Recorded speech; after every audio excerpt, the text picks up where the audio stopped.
Well, hi guys, Aaron Dorr here with Iowa Gun Owners, joined today with Representative Jeff Shipley from the Fairfield corner of Iowa. And Jeff is one of the guys who's helping us lead the fight for SAPA legislation, the Second Amendment Preservation Act. And Jeff, we were discussing just a few minutes ago how SAPA is exploding in red America right now, in part because Missouri passed it last year, a fight that we were involved with for a while.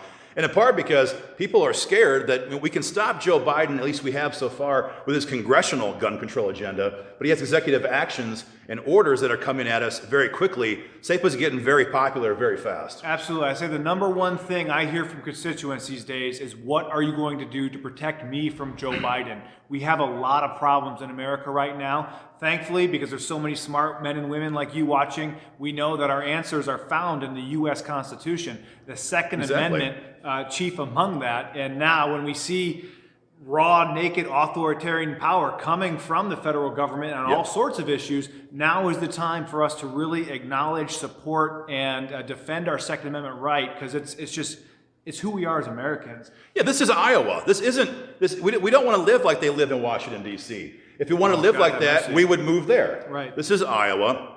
We believe in freedom, and that's what SAPA does. All it says, it's a big bill, but all it says is that this is Iowa, and Iowa troopers, deputies, and police officers enforce Iowa laws when it comes to guns. It's very simple. And why that's so important is because I think some of the actions we're seeing from the federal government are just straightforward unlawful, and I wouldn't want any Iowan to have that kind of moral dilemma of having to enforce something that's so destructive to human liberty, so destructive to the human spirit. And this is a very important thing we're seeing on all sorts of issues, just the proper relationship between state and federal power. Exactly. The federal government is made up of the U.S. states. This is a power that we have. I know in your research you found a lot of constitutional case law that supports this concept. Exactly. But the people of Iowa, certainly through the 10th Amendment, we have the power to do this, and it would be completely ridiculous. We support Iowa law enforcement so much, the last thing I would want any one of those guys to do is have to enforce an unlawful, unconstitutional executive order from Joe Biden, who, I mean, let's be honest, the whole legitimacy of just the whole system is really in question right now. So it's for Iowa to take a stand for truth and for freedom, and I think this is going to be a great legislative proposal. Exactly. And as you're just saying, it doesn't just protect gun owners, it protects cops, because we hear a lot that, law enforcement is against this. But here's the deal, it's always been that way. Line officers, the guys that actually are out there doing the job, they love the Second Amendment, they love freedom, and they don't want to be, like you said, in that spot of having to enforce an unconstitutional gun control law. They're politically appointed department heads, oftentimes choose a different narrative. They oppose us on stand your ground law. They oppose us for years on constitutional carry. So I'm not surprised to see their department heads in some of the more blue cities we have here in Iowa opposing SAPA, but real cops, like gun owners, love SAPA. What also makes this language so much better than other states is it has teeth. And what we have to deal with is the reality that when we pass SAPA, there's going to be departments, there's going to be your Iowa cities and places like that are going to say, well, we don't care. We don't care. We've seen lots of local areas violate state law over the last year and a half here in Iowa. This bill is different because it has civil penalties built into it. And I think that's exactly right. We need a state of law and order, and we need everyone to enforce the laws as written and in a way that protects human freedom. So I think it's a great bill. I'm really excited. I know a lot of people down in Missouri are enthusiastic that they have a state that protects freedom. Yep. I think this is the future of America with all the constitutional questions we have before us. I think this is going to be a great step for the state of Iowa to chart the destiny of our nation and protect human freedom, not just for Iowans, not just for Americans, but for everyone around the world right now who are looking for Americans as a beacon of freedom.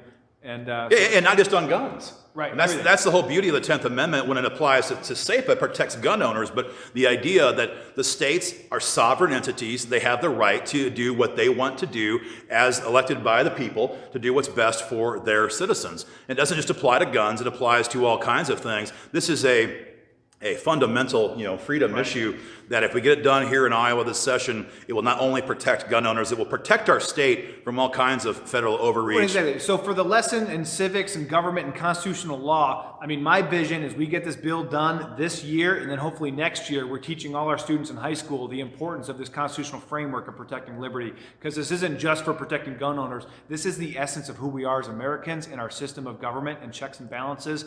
and state versus federal power. So a lot of really, really important questions in this legislation. I'm honored I could be a part of it, and I'm just so thankful for all the men and women of Iowa that prioritize freedom, that know their history, that love America enough to support this proposal. So thank you so much for everyone who's made it possible. Well, guys, as you know, getting bills filed is one part of the job, but it's always a big hurdle to get things passed into law on any topic, especially when it comes to our gun rights. We need all Iowans who care about gun rights and freedom to take action. There's a link below the video. Sign your petition, send your email, whatever the action link is, and make sure your lawmakers here in Des Moines know you want to see action on this session. We took a long time passing constitutional carry, and it shouldn't have taken that long, but that's in the past now. We've got that on the books.